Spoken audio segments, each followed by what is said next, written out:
Okay, welcome everyone to the August 2024 meeting of the Memphis Astronomical Society. Welcome back from our summer break. Hope everybody had a good vacation.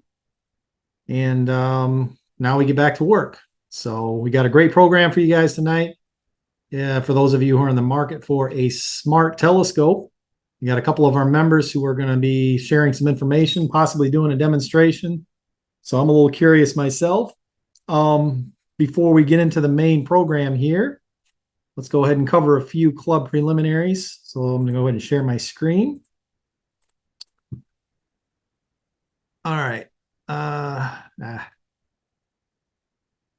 Okay. There we go. A little rusty. It's been a couple months. So again, we're the Memphis Astronomical Society. For those of you watching us via the recording, the best way to learn about us is on our website, memphisastro.org. We also have a Facebook group and a YouTube channel. If you haven't subscribed, go ahead and do that right now. We post all of our meetings and some of our past events on our YouTube channel too. So it's a great way to kind of get up to speed and engage with us if you haven't already. But check out those sources.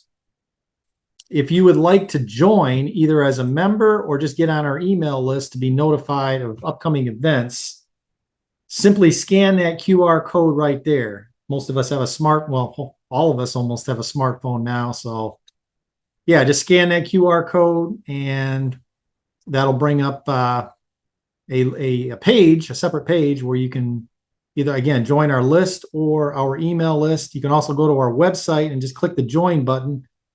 And again, you can either subscribe to our email list or join as a full-fledged member, which is what we recommend. $25 a year, and hopefully you get a lot of value out of being a member of our organization. So calendar of events, just a few things coming up here as we get into the month of August, hottest time of the year right now. Later this week, we have an event at Hinton Park. And again, we do outreach there about once a month. We do an observing and a mentoring session at Hinton Park about once a month. On Friday, August 9, we're actually going to be doing an outreach event there. There's a local group here in Collierville that's requested our services. So I'll be out there. If you're local to Collierville, or if you just want to come out and bring your telescope, feel free to do that. So that will be this Friday, August 9. This weekend is actually when the Perseids peak, around August 11, 12.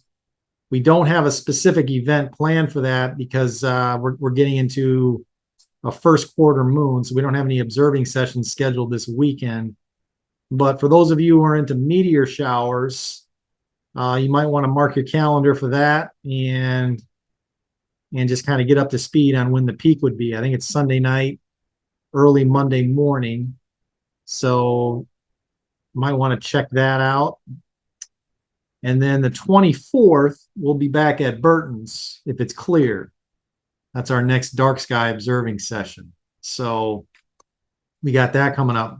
Other than that, this month is pretty quiet. So we start to really pick up next month in September. And we got a couple of important events coming up, and I want to sort of bring this to your attention. The biggest one is our Village Creek Star Party, and that's going to be September 28th, last Saturday of the month. And we always need help for this event. We always need telescope operators as well as guides. So mark your calendars, especially if you're a member. And again, it's been a while since we've done one of these, but September 28 is the day, and we'd like to get 9 or 10 telescopes out if possible. So we're going to be reaching out to you. But if you're a member or if you have a telescope and you can come out that Saturday, September 28, we really need help for this.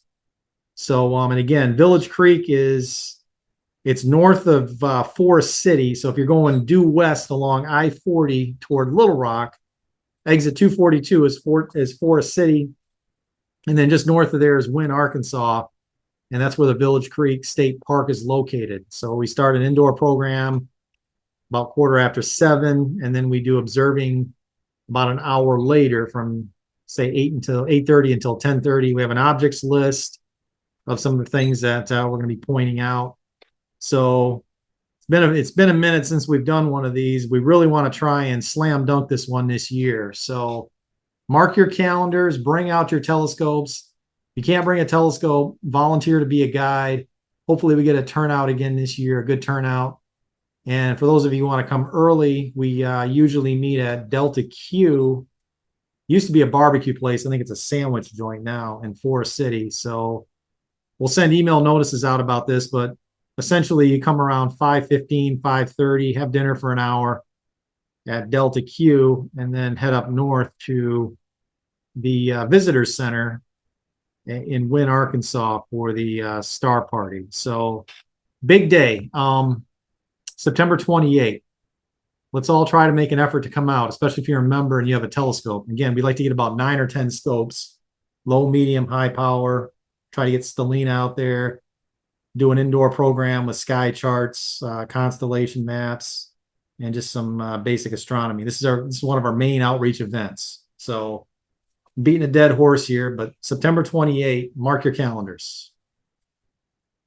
Now, that weekend also is the Arkansas Dark Sky Festival. And this is the 3rd year that they're doing this. I went last year. Milan's gone the last couple of years. So September 26th to 28th, registration is now open if you're interested in attending this event. And again, it's near the Buffalo National River off of US Highway 65. So essentially, if you go to Little Rock, you go a little bit further west toward Conway, and then you head north, and that's where it's located. Registration, I mean, the fee is almost nothing, but you do have to pay either to park or the camp. There was plenty of room there last year. It's a wide open field, and the skies are pretty good. Bortle 2, and again, it's not just astronomy, but also really just heightening awareness of IDA, International Dark Sky Association, and preserving the night skies. So that's really the main focus of this event. But September 26th to 28th, you could really just kind of combine it with Village Creek, go out for a night or two to this, and then on the tail end, head back, hit Village Creek on the way back on the 28th, and then come back. So that's kind of what I'm planning to do. But it was a good event last year. Bruce McMath really has been spearheading this. He sent out several email notices, and they've had some video coverage of the last couple of events also. They have a speaker. They bring in a national speaker for this event. So yeah, if you need to get your astronomy fix, mark your calendars for these 3 dates, the 26th through the 28th. So you got the Arkansas Dark Sky Festival and then Village Creek.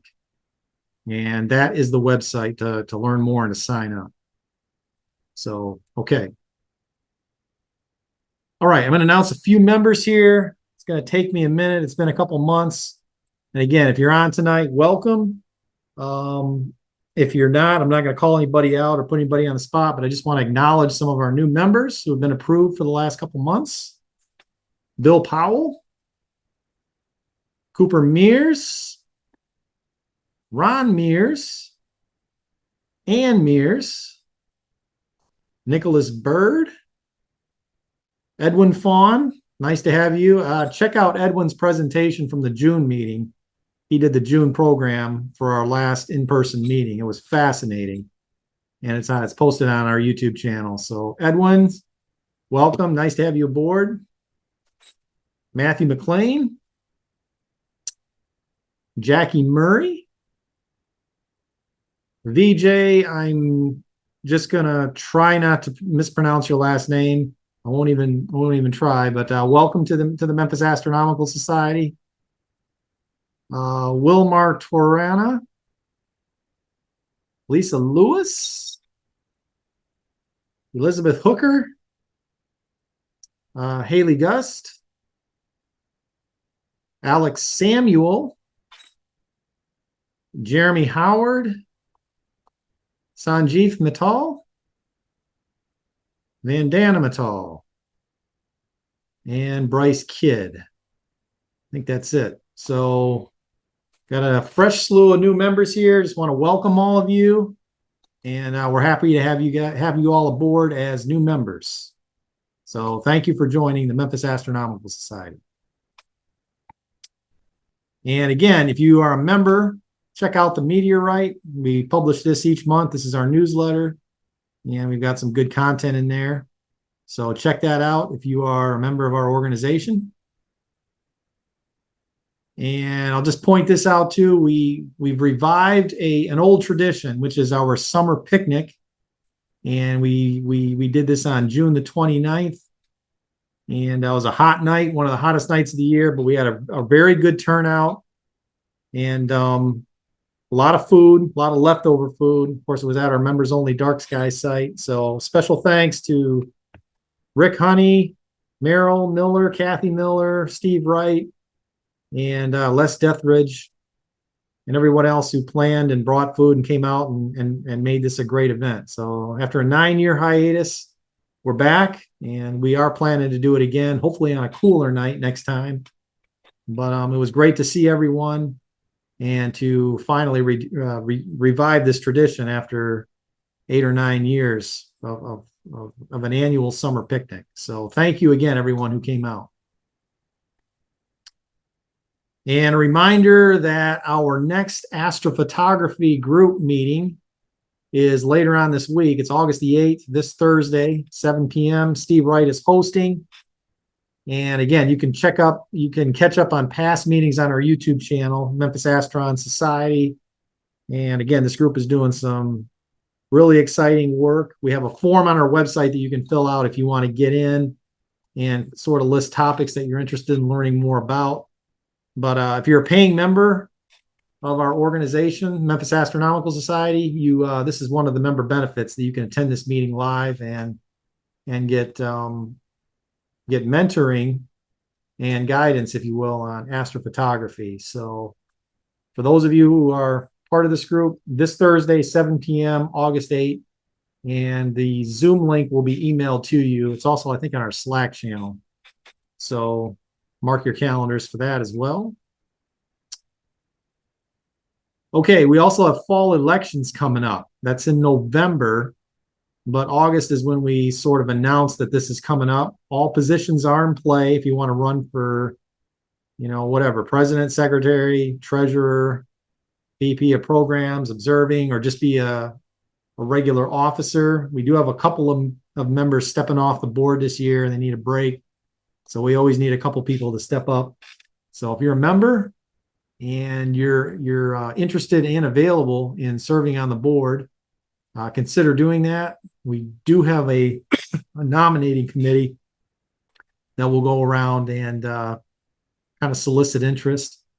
So be thinking about whether you can serve next year. It's not much of a time commitment. You just attend a board meeting via Zoom once a month, and obviously there's always work to be done. So yeah, this is obviously an important time of year. So we're kind of mentioning it now in August, and as we get into the fall, we ramp up, and then we actually do the nominations in September. And if there's a vote, we do that in November. And if there's a vote, we do that in December. And then basically we have a new board that starts in January. So be thinking about whether you want to serve on the board next year or whether you don't want to serve on the board next year. Okay. I'll mention this also. If you're interested in MAS swag, the best resource is Cafe Press. That's our link. And you can get anything from t-shirts to coffee mugs, ball caps, just whatever. I've got several items myself, including sweatshirts, hoodies, just anything that has the MAS logo on it. So check that out. And you can also get stuff with the MASFITS logo on it as well. So that's the link for Cafe Press and for MAS swag. All right. I'll mention a couple other things here too. Our next in-person meeting is going to be September 9. We'll be back at Rhodes College. And that's the second Monday of September, because the first Monday, of course, is Labor Day. So plan on that. We'll have an announcement on programming, but we'll be back. We're planning to be back in person, and of course hybrid as well, on September 9. So that's the second Monday of September, week after Labor Day. The following month, we'll be back as well, first Monday in October, and we'll be talking about Chile observing. I'll have an update on my trip from this past June, and also some of the work that the MASFITS group is doing. So for those of you just dialed in, the MASFITS group has got a telescope in Chile, and they've been doing some southern target observing and image processing. So it's pretty exciting now because we've kind of expanded our repertoire, not just to go after northern sky objects, but southern hemisphere objects. And it's pretty spectacular to do observing in the southern hemisphere. So mark your calendars for October 7th. That should be a pretty intriguing meeting. And then in November, we have a special speaker also. And again, we're planning to do this at Rhodes College, a professor of chemistry at the University of Mississippi, Ole Miss, talking about alien molecules of space. This will be an intriguing talk as well. So I think we've got some really good programming coming up for you in the next few months here. So make sure you mark your calendars and plan to attend. And again, Monday nights now going forward.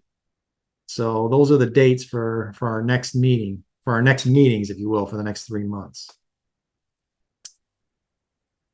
Okay, I'll mention this also. So if you are in the market, or if you are looking for a telescope, this was just recently brought to my attention.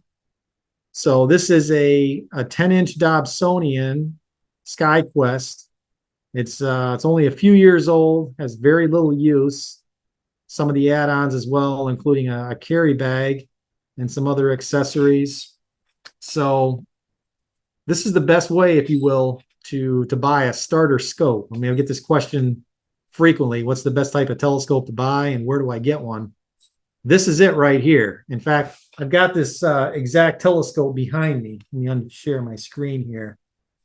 So that is basically this telescope, and that is my most versatile scope. I use that telescope probably more than any other. I own several of them, but this is probably the telescope I use more than any other ones. Very easy to set up, very versatile. You can do anything from planetary to lunar to deep sky with this particular telescope. Of course, we always kind of recommend getting started with either a 6-inch, an 8-inch, or in this case, a 10-inch Dobsonian. So I would buy this telescope myself if I didn't already have one.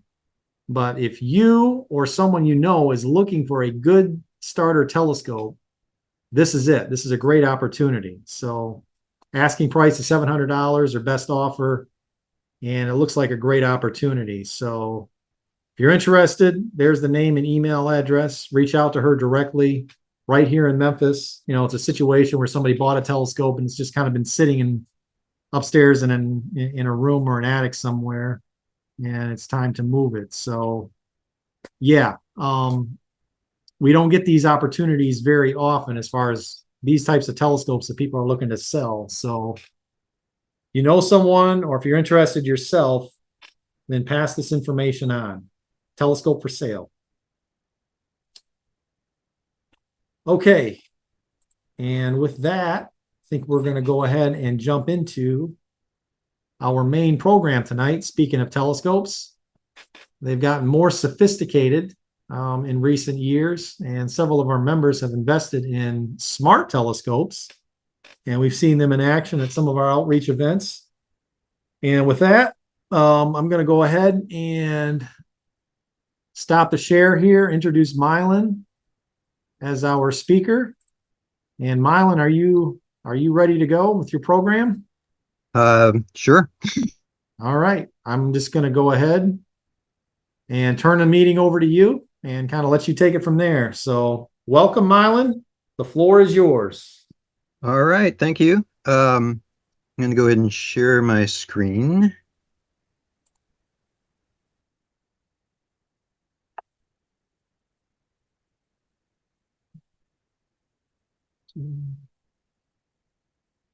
Click on the right thing. Ah, there it is. Okay, are you seeing some slides or you get Yes. to the home page there and full screen? Okay, so good evening. We're going to do a little survey of smart telescopes, and this, of course, is part of Memphis Astronomical Society General Meeting for August 5th, 2024. I suppose I'm doing the main presentations, but I couldn't do some of this without the help of Rick Honey, Ted Ryback, and Ann Viano, professor at Rhodes. And of course, Rick Honey is our professional astronomer.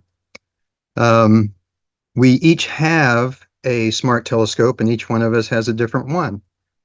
One of us has more than one kind, but we each kind of took command of one telescope each, and that'll come at the end. But first, we got to answer some questions. What is a smart telescope? What technological developments came together to make them possible? What are some reasons for choosing one? And what are their downsides? All right, so these are smart telescopes. These are the ones that I made a chart for. I had to add one because I did not originally have on the chart the original unistellar EV scope, but Ann Viano used one for our little shootout, and so I had to add some specs for that one. That was the first smart telescope on the market, and it's almost as smart as the other ones. There's one thing or a couple of things that you have to do manually with that some later models do automatically. All right, so we have what, 14 different ones. There was also you see Unistellar Equinox 2 on the bottom left. There was an original Unistellar Equinox also. So there have been at least 15 of these things on the market. Some of them are no longer available or discontinued. Some that are discontinued might still be available new even from some outlets. Okay, so what does a smart telescope do?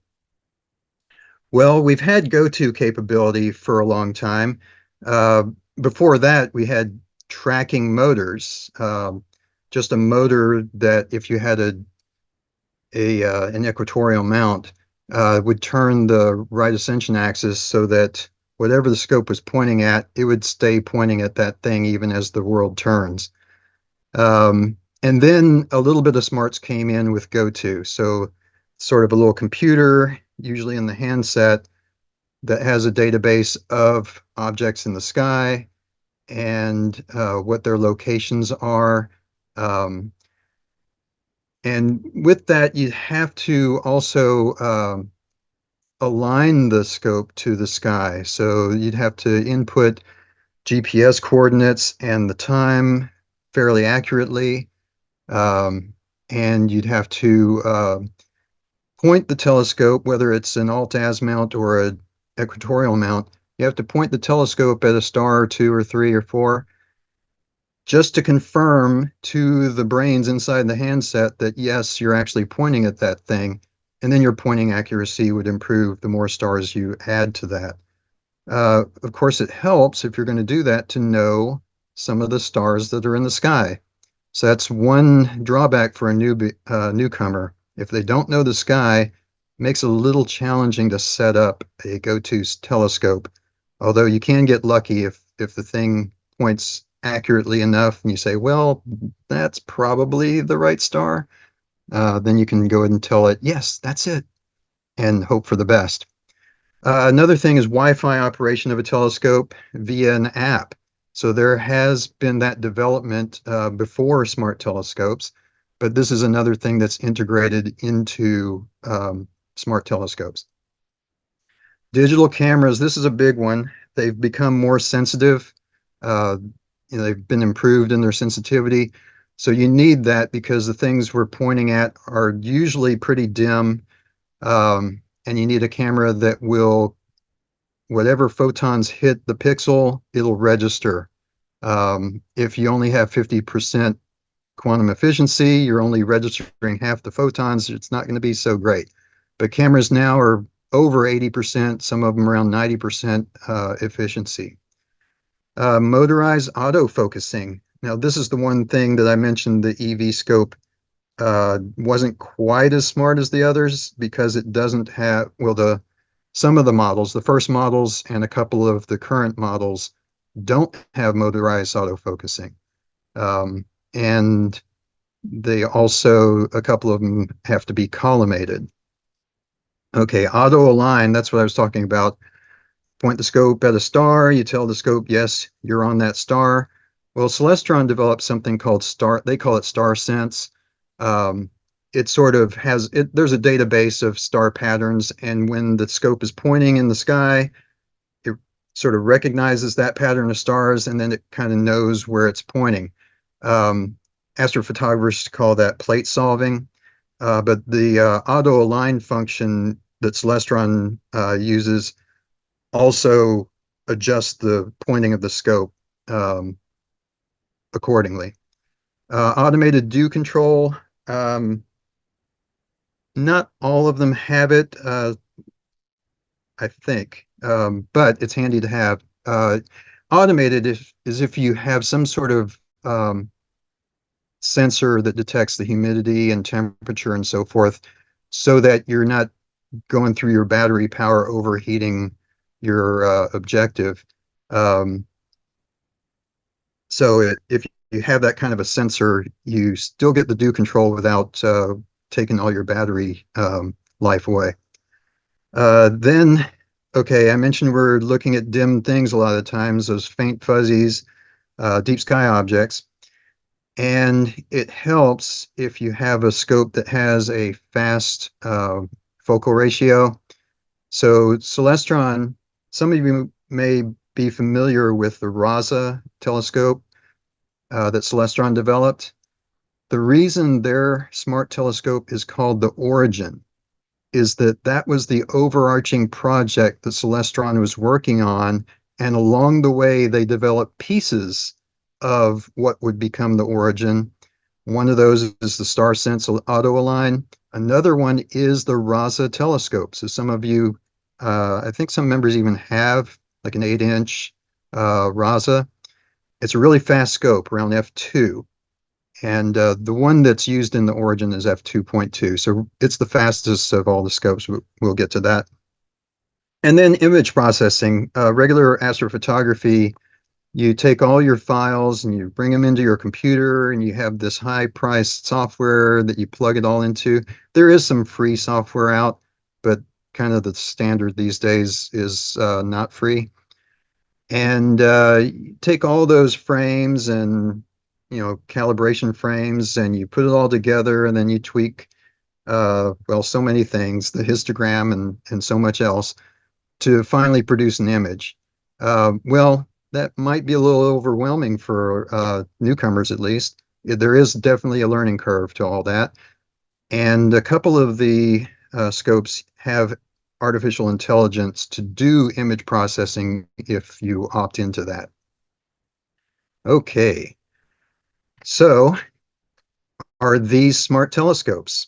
These are the StarSense Explorer. I already mentioned StarSense, but these aren't auto-aligning scopes.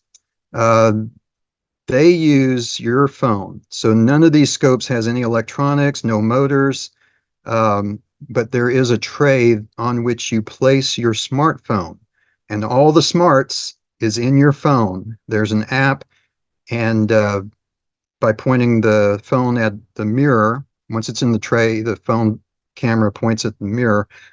That is parallel, the light is coming to that mirror is parallel to what you're looking at if it's aligned with the scope. So what the app does then is tell you, if you choose the object you want to look at, which way to move the scope, up, down, left, right, and when it's in the bullseye, you can look into the eyepiece of the telescope. So this is not a type of scope where you look at your phone to see the actual object. This is the only one that I'll mention tonight that has an optical eyepiece, and that's the only way you look at the objects regular telescope style. The photons coming from that distant object are focused on your retina.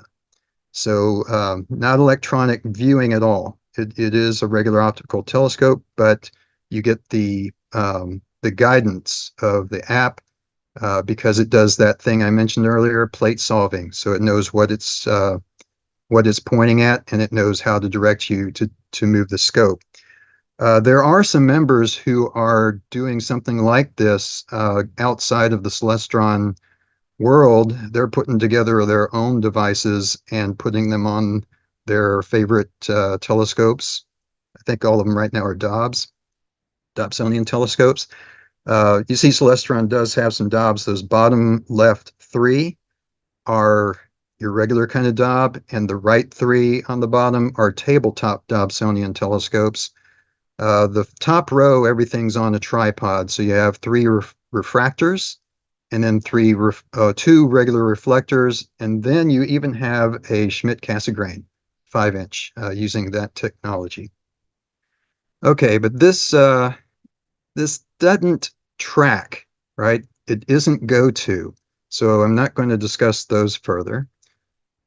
All right, what about this? This also doesn't track. It also uses your phone, though. You put the phone on it, and I believe it's a 25 times magnification, whatever you point at. They usually show the moon, and you can see the eclipsed sun. There is a solar filter that's available for this thing called a Hestia, but there's no electronics in the unit itself. It's just an optical system that magnifies by 25 times whatever it and your phone are pointing at, and you're looking at your phone screen to see what the thing is pointing at. It does give you guidance, though. So it's similar to the StarSense telescopes, but it's different in that you're not getting photons from that distant object onto your retina. You're looking at a screen, your smartphone screen, to see whatever it is out there.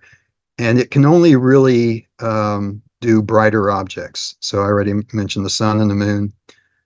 This one I think starts at $249. You add $100 and you get the solar package plus a case, and you add another 50 and you get a tripod. So you're looking at $399 already for this. But someone has, I've seen someone out at Hinton Park with one. Okay, and this is down the line a bit, but smart binoculars. So this can be used both daytime and nighttime. At nighttime, you can look at pointed at things in the sky, and the same way you do with your phone. If you have one of those apps, you're pointing at the sky, you see, oh, what is that? What is that? Well, this will, in your view, inside the binoculars, label the things you're looking at. So it's probably more accurate than tilting your phone up with an app because you're relying on the gyros and such in the phone. So it's also useful during the day. If you're out in the mountains or whatever, taking a hike, it can point you to the trails. It can tell you which mountains you're looking at, that sort of thing. Now, this is still a Kickstarter object. This is by a company called Unistellar. They also make, so they were the first to come out with the smart telescopes. The first one on the market was a Unistellar. And let's see, the previous one, that's a company called Vaonis.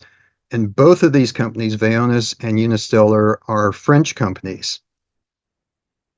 Okay, so why would you want one of these smart telescopes rather than just a regular telescope? I alluded to this earlier. There's less of a learning curve. It's more portable, lighter, right? Quick and easy setup. You have to learn how to operate a telescope. And if you're doing it kind of the old-fashioned way, like with a Dob, and there's just a one times viewfinder, you have to know the sky to be able to find things. So this is a way to kind of bypass that, at least while you're happy doing that. Maybe eventually you'll learn the sky. So like the next point, basic astronomy and astrophotography are more accessible than the usual routes. You're getting near real-time views all of these smart scopes take an image and then they take another and they stack them on top of each other and they keep doing it. And with each addition of an image, it gets clearer, less noisy, and so forth. Uh, that's called electronically assisted astronomy, where you're just using electronics to be able to view things that, you know, traditionally you would need a really large telescope to collect enough light to be able to see something. And you may not even see much structure unless you have a really large telescope. If you have a more modest telescope, you might just see what we call a faint fuzzy. Like there's this little patch kind of lighter than the background. Don't know if I'm seeing a swirl or not, and don't know if I'm seeing any kind of structure. But I mean, the thrill is always to realize how far away that thing you're looking at is. And it's amazing that any light, enough light reaches you to see it at all. But with electronically assisted astronomy, you do get, with accumulation of more photons on the sensor, you do begin to see structure and even color.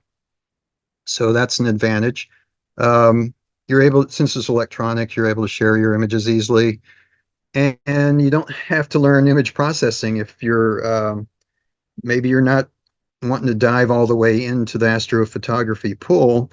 You don't have to buy a souped up computer that can run the software that you do image processing with, and then buy the software if you're going with the kind of the de facto standard these days, PixInsight.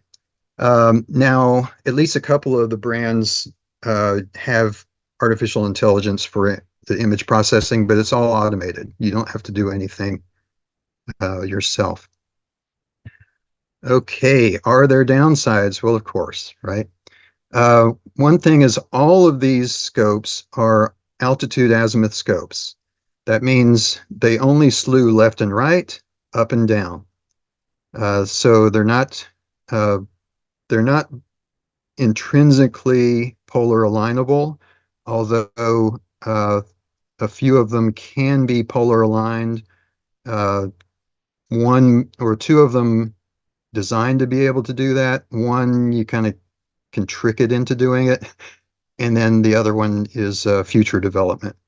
And the reason this is a drawback is that the longer you're shooting frames of the object, well, Earth is spinning, right? It's not linear, it's spinning in a circle.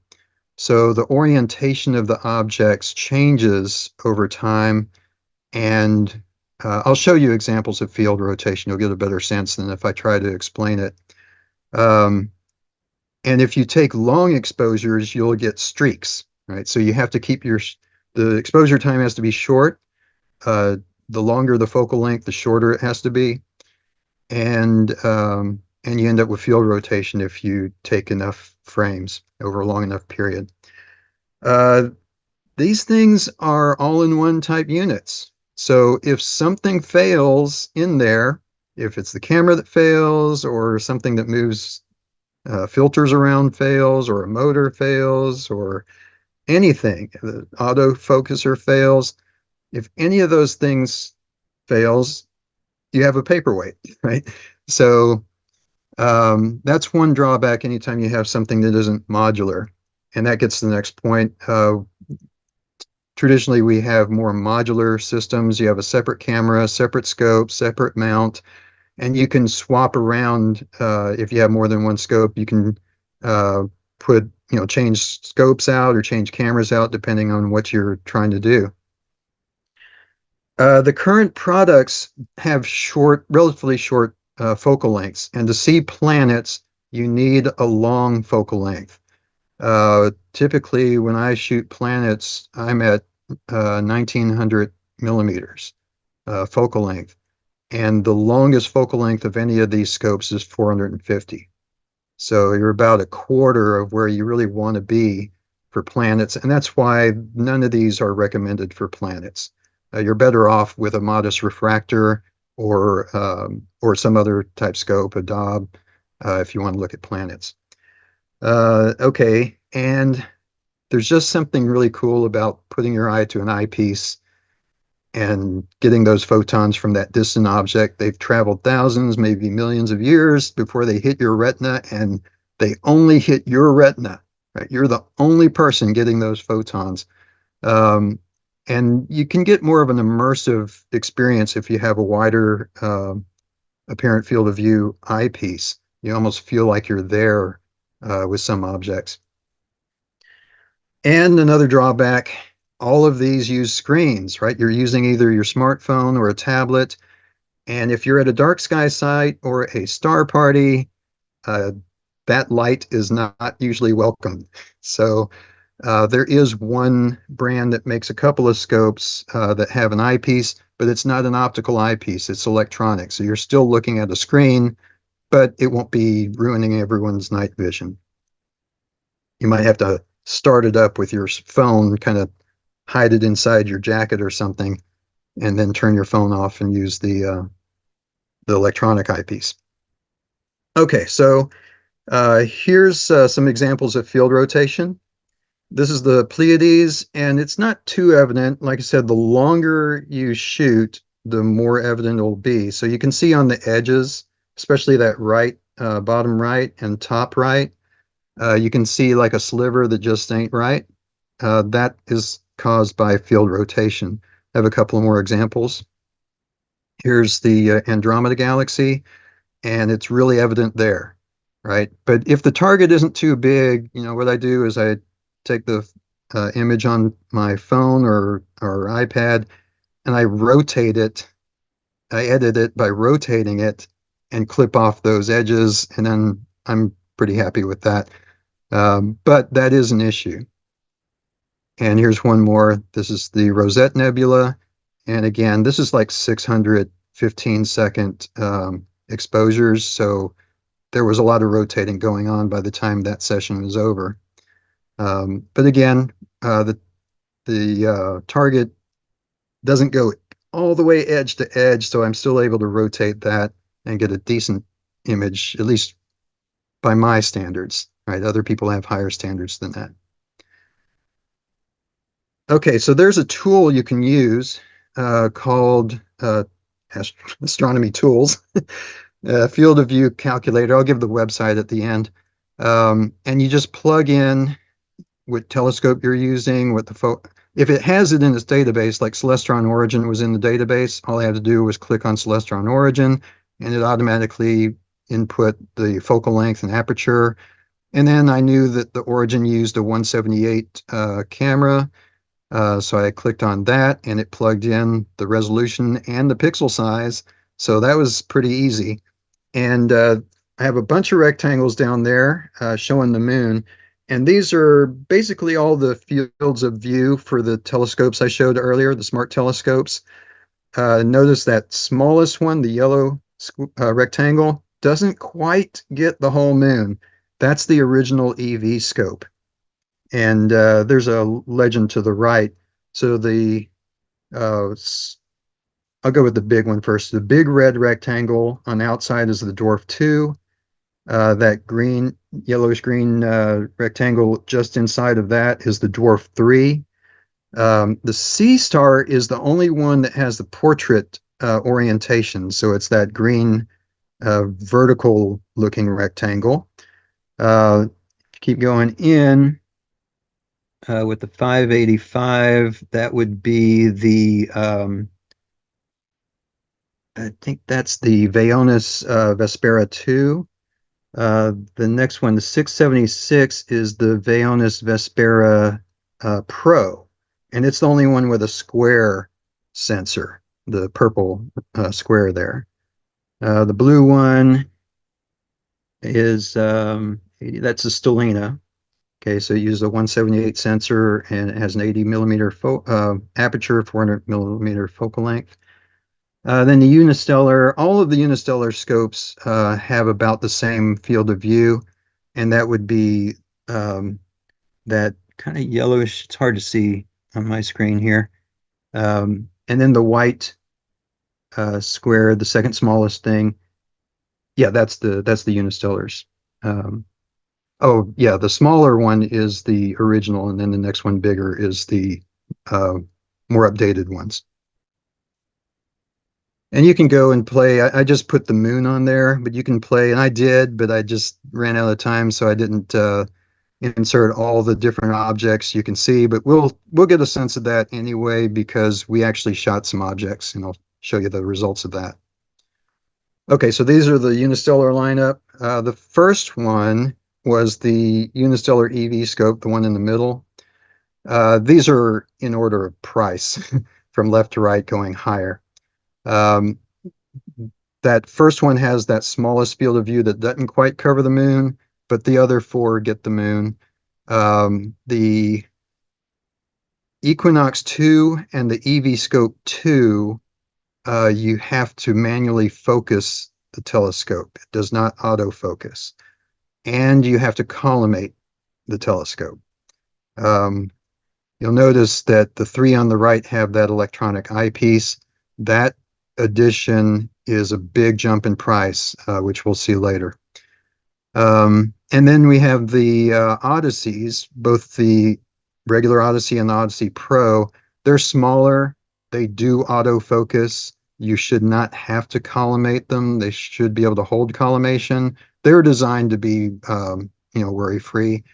But they are smaller, smaller aperture and shorter focal length, 320 millimeters compared to, I believe, 450. All right, these are the Vaonis, and remember, Unistellar and Vaonis are the French companies, and they started off with the one on the right, the Vaonis Stellina, and we have Merrill Miller to thank for having purchased one and allowing the club to use it, and we used it in our shootout. So that's an 80 millimeter dual, doublet, two lenses. I don't think I didn't mention these are all reflectors. The Unistellars are all reflectors. The rest are all refractors. So the Vaonis is a doublet. The other four Vaonis offerings are quadruplets, but they're all 50 millimeter apertures and are either 200 or 250 millimeters, depending on the model, and they all use a different sensor. So this field of view is different for each one. The Vaonis has a feature from the outset that the others are adding on, and that is you're not stuck with the native field of view because you can do mosaics. And the scope will, let's say you do a 4-panel mosaic, which I think is the max on these. So it'll shoot one quadrant, then it'll move to the other quadrant, then it'll move to the other quadrant, and then move to the other quadrant. So it could take more than 4 times as long to get your image, but you are able to get a larger field of view that way. The more modest ones will go up to 24 megapixel images, and I think the Pro is the only one that goes to 50 megapixel images if you do mosaics. And if I didn't mention those were quads, so 4 lenses. Now the Dwarf Lab has 2. I have the Dwarf 2, which is the first one they came out with, and I'm introducing these in the order that they came out. So Unistellar was first, then Vaonis, then Dwarf Lab with the Dwarf Lab 2. Now they're in pre-production for Dwarf 3. These are the smallest and lightest of any of these scopes.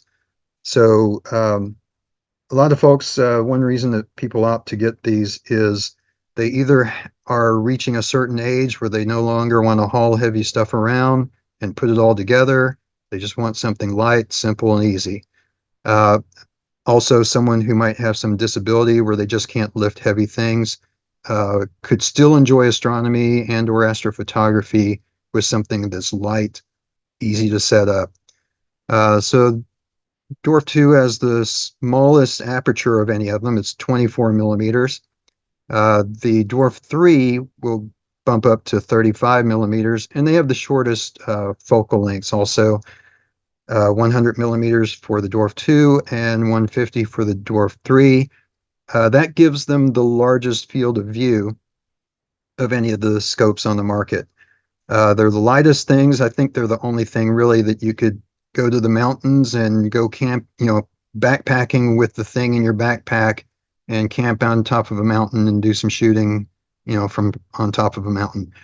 So any kind of hiking, you probably don't want to do it with any of the other scopes, but I would do it with my dwarf. And you'll notice in the picture, it has two cameras, both the Dwarf 2 and Dwarf 3.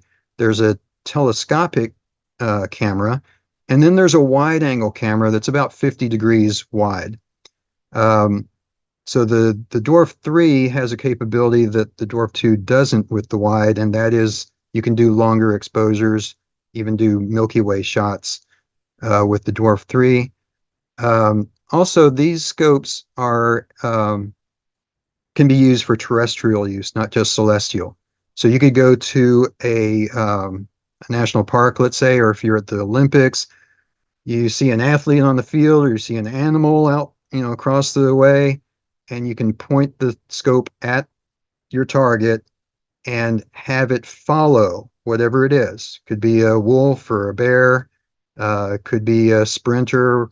I don't know if they allow you to carry stuff like this in the Olympic stadiums, but if you were able to do that, you could have the scope follow your favorite athlete. And it uses artificial intelligence to do that. So that's a unique feature of the Dwarf Lab telescopes. Others can be used terrestrially, but the only one that will follow a non-celestial object is the Dwarf Lab telescopes. Okay, and then the Sea Star by ZWO. And by the way, Dwarf Lab and ZWO are both Chinese companies. ZWO has 50 millimeter, that's what the S50 stands for, 50 millimeter objective. It's a triplet, apochromatic. The Dwarf 3 is also uses ED glass in its objectives, but I don't know how many lenses, at least two. And this Sea Star is a triplet, 50 millimeters, so it has the same aperture as those later Vaonis telescopes. And it can do terrestrial. It only has one camera, though. You're only looking at things telescopically with 250 millimeter focal length. So it's an f5. And later I'll let Ted, because he has experience with that, I'll let him add whatever he'd like about the Sea Star. Similarly, Anne with the EV scope, the original one, and Rick about the Stellina. Okay, and then we have one more. Just today, I got an email that this is in stock at one of the major telescope sellers. So the Celestron Origin, I mentioned earlier that Origin refers to this project, the project that resulted in this telescope, being the origin of a lot of technologies that along the way Celestron sold as they developed that piece of the puzzle. But it all came together in this. It is an Altaz mount. The Dwarf Lab telescopes are already polar alignable. You just get a tripod that can tilt and make sure the base is wide enough so you don't have it tip over. But you can polar align the Dwarf Lab telescopes, Dwarf 2 and Dwarf 3. Celestron announced that that's one of their future upgrades, is that this will be polar alignable using a wedge, which is already available, but I guess they have to do some stuff in software to make it all work. This is the fastest scope. It has the largest aperture. It's 6-inch RASA f2.2. It has a built-in dew heater. I mean, autofocus, Wi-Fi is built in. They did a lot of things right. I just have a little complaint about the sensor they chose. It uses the 178, which is the same one that the Stellina uses. And I don't know if I told you, but Unistellar came out with they introduced the EV scope in 2017. Then Vaonis introduced Stellina the next year in 2018. So we're talking about 6-year-old sensor, and a lot of sensors have come out since then that have less noise. They're cleaner, no amp glow, lots of stuff like that. So I was kind of expecting, because it's not cheap. This is $1 shy of $4,000. that they would have a better sensor from the get-go. But it is the only scope. Remember the modularity that traditional scopes have? That's another upgrade with the Origin, is that they anticipate allowing you to be able to switch sensors. So, of course, that'll be an extra cost. Um, I didn't mention filters. Let me just go back again. So, Unistellar, uh, except for the original scopes, the original EV scope and the original Equinox, the four other ones, the two on the left, two on the right, there is a filter you can use for pointing the scope at the sun. They call it a smart filter, and they're really proud of it too. It's not cheap. I think it's around $250 or $250 for that filter. And there are no other filters available. No light pollution filters, no dual band filters for nebulae, just solar or, you know, but I think they do some sort of electronic wizardry to clean up noise in images. So maybe a light pollution filter isn't completely needed. These, again, you have to pay extra for the filters. So there's a solar filter, there is a light pollution filter, and there is a dual band filter, and they're not cheap. None of them are cheap. So you're looking at quite an investment if you want filters. They are full aperture filters, right? You're not going inside and putting it in front of your camera. They have to cover that whole 50 millimeter or even 80 millimeter aperture. And I think only a solar filter is made for Stellina. The noise, light pollution, and dual band filters are made for the 50 millimeter scopes, the four on the left. Dwarf Lab, there's a magnetic attachment you can put on the scope, and the Dwarf 2 uses standard 1.25-inch filters. You can buy it in a package with neutral density filters that are dark enough for the sun. They're 1,000,000 to 1 filters. You have to cover both of those lenses to protect the sensor from the sun when you shoot the sun. And you can buy any other kind of filter you want. There is an IR cut filter built in, but if you want light pollution or dual band filters, you have to buy them. But they're readily available, and you just screw them into the magnetic piece that attaches. The Dwarf 3 has built into it not only the IR filter, but also a kind of noise pollution filter, light pollution filter, and a dual band filter. And the C-Star also has dual band filter, and I think IR cut. Ted can clear up things on that, which filters are in there. But I know there's a dual band filter, so you can shoot nebulae with it, and I think there's light pollution filter. All right, and the Celestron Origin has a filter drawer, and you can put either 1.25 or 2-inch filters into that filter drawer. So again, it's a modularity that other than the Dwarf 2, the others don't have that. Flexibility with filters, and the Origin is the only one where eventually you'll be able to swap out sensors. Okay, so these are the four scopes that we had available to us. You see Stellina on the right. Thanks again to Merrill Miller for providing that, and to Rick for operating it. We have the original EV scope to the left of that, pointing at zenith, and I believe that's property of Rhodes, but Anne can clear that up if she likes. She was our operator, and thank you, Anne.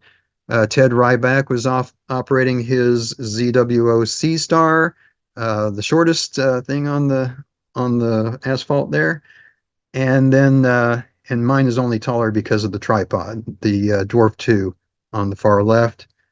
And just another view. I just like the sunset.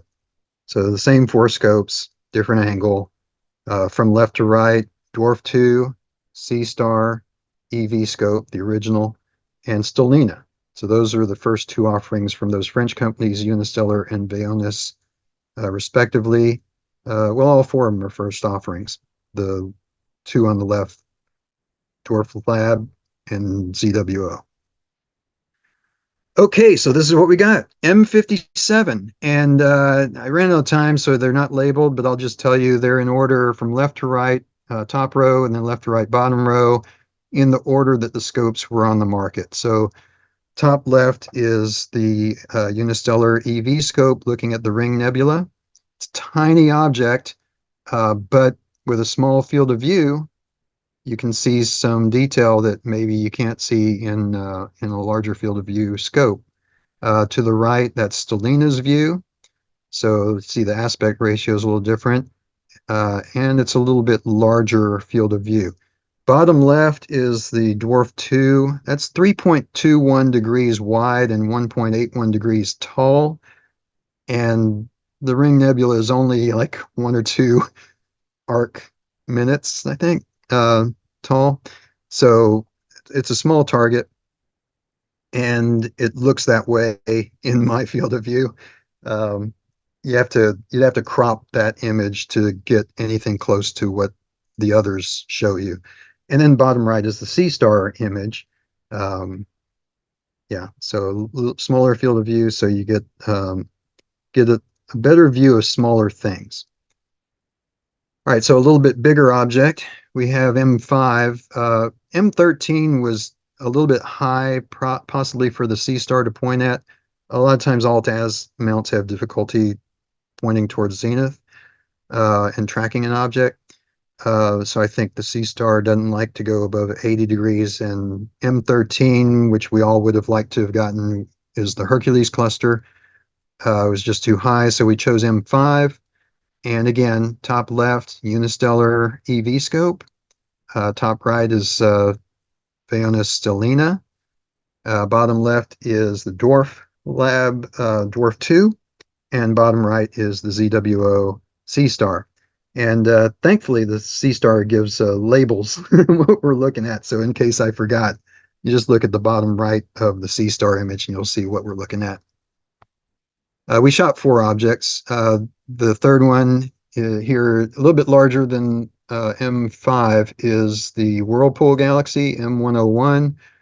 So again, looking top left, of the scopes we had on the field, the Unistellar had the largest aperture, so collects more light, gives the best view of things that are really dim. You know, galaxies are hard. It'd be better to be at a dark sky site, but we wanted to give a representative use case of someone in a not pristine sky environment. So again, Unistellar EV scope, top left. The others are a little harder to see. The top right is Stellina, 80 millimeter aperture versus the EV scope 114. So a little bit, doesn't sound like a lot more, but it is more. And it's also a faster scope, around f4 instead of f5. Bottom left, Dwarf Lab, Dwarf 2, and bottom right, ZWO Sea Star. And one more object, and this is the Trifid. I looked it up. That's how you're supposed to pronounce it, is Trifid. Nebula M20. Again, EV scope, top left. Stellina, top right. Bottom right is the Sea Star. Now, they all pointed just at the Trifid Nebula, but I knew that there were some other Messier objects in the neighborhood, and I had the field of view to get it all. So this is where the advantage is of having a larger field of view. You can see the Trifid Nebula a little towards the right, lower than center. If you look on the left, the obvious nebula there, that's the Lagoon Nebula, M8. Trifid's M20.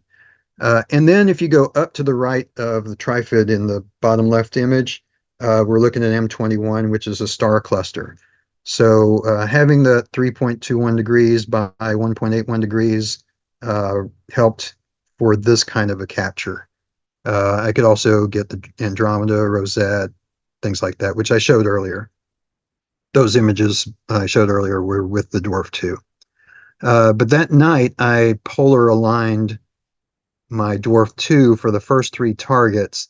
But to get the framing I wanted for this last one, I had to unpolar align it because the target was in the south. And when you polar align, the scope is tilted to the north.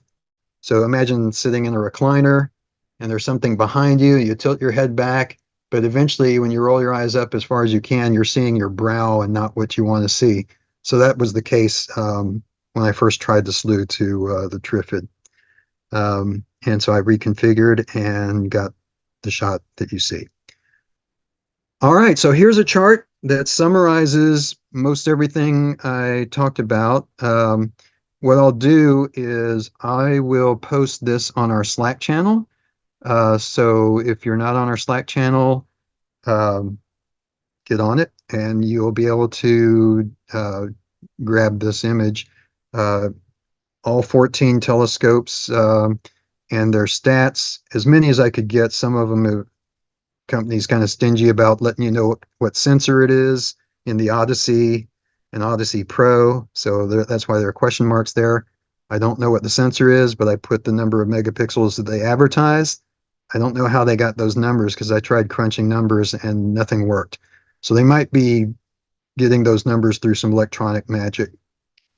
What do you have? The name of the scope, the aperture, uh, focal length, the F ratio. Lower the number, the faster it is. So you can see the origin is 2.2, but the slowest scopes on here are F5. Field of view in degrees, whether you can do a mosaic or not.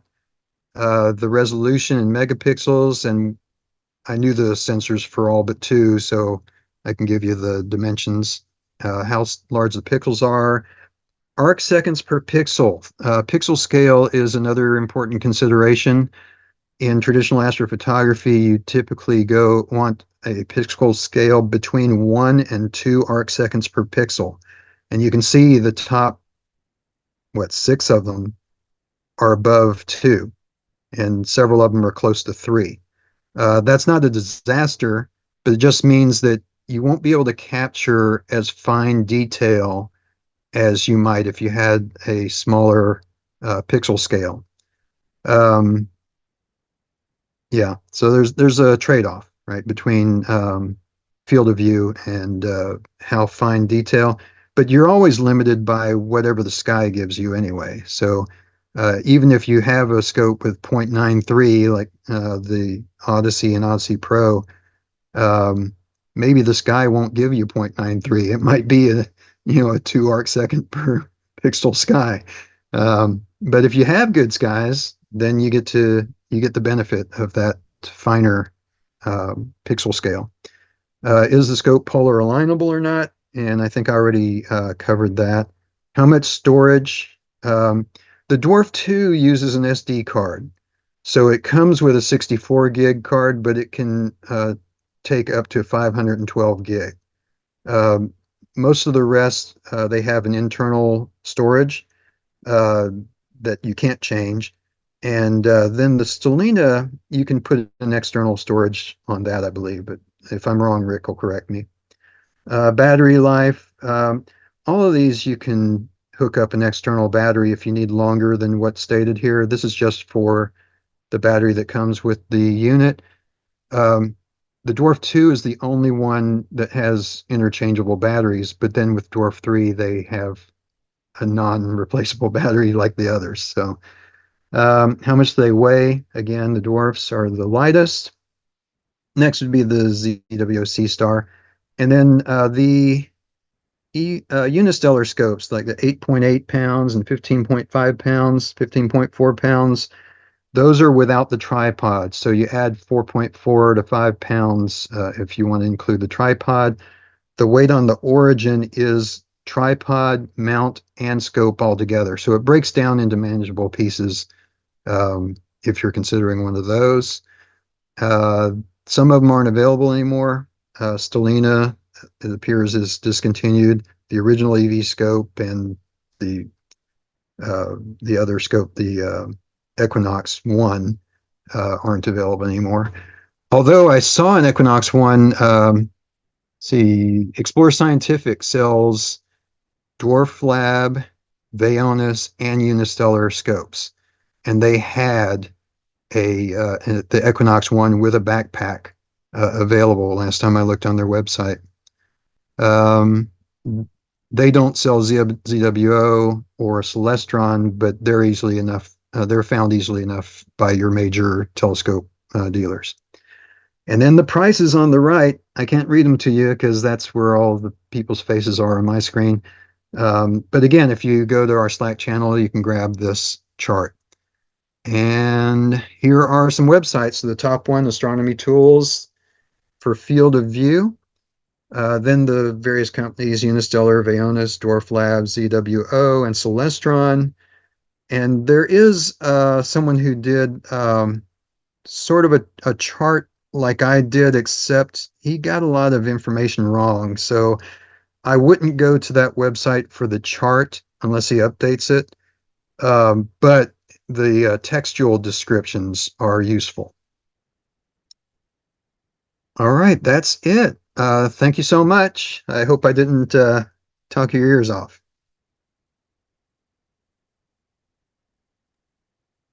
And should I keep this Okay. on screen or should I stop sharing? Yeah, why don't you go ahead and stop sharing for just a second. We may ask you to Okay. put those websites up again. Very good presentation. Seeing a lot of applauses here. Thank you, Milan. Does anybody have any comments or questions for Milan? We'll just kind of open it up here for discussion, Q&A, comments, or anything in general. If not, we'll just wrap up. Well, we want to give Ted, Rick, and Ann a chance if they want to add anything to what I said, because they have the experience with those scopes that I don't have. Ted, Rick, and Ann, you guys, the floor is yours. I don't have anything to add. Milan did a great job. Thanks for doing the work that you put in to cover all that. Um, quite honestly, the Vaonis, my whole purpose around all this was not astrophotography, but astro demo, the ability to be able to show lots of people what's up there. And we do that with a TV monitor or just my iPad, but it's been really wonderful for public events and no setup required. I mean, you just set it down, turn it on, and start pointing at stuff. Yeah, I agree absolutely. My focus is on outreach and, public events, like you said. You can see the dim things that normally you need a large telescope in the dark sky site to see. So I use it as a complement to my refractor. So you can see bright things with the refractor and you can see the dim things with the electronics.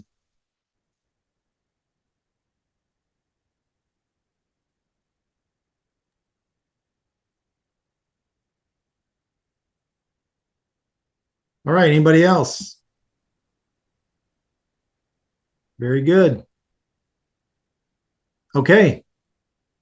Well, if nobody has anything else to add, we'll just kind of wrap it up here. Again, thanks, Milan, for that survey. Excellent presentation. Looking forward to seeing it again. We'll have this posted to our YouTube channel soon. So if anybody missed tonight's meeting, I had several people reach out to me. August is kind of a month people are still traveling, so we'll get that link out, and then of course you can always watch it again.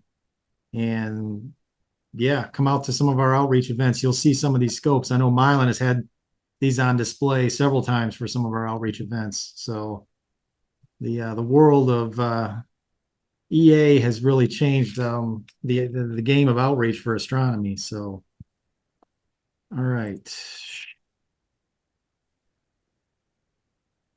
And nobody's got anything else to say. Again, we'll just remind everybody, I think it's 5 weeks from today. We'll be back at Rhodes, September 9. That's our next in-person meeting. So mark your calendars for that. And again, September 28, Village Creek Star Party. Mark your calendars for that. We're going to need a lot of help with that. So plan to attend that event as well. Anybody have anything else they want to add? All right. Well, with that, back to the Olympics and to the August events, and we will see you guys soon. You all have a great night.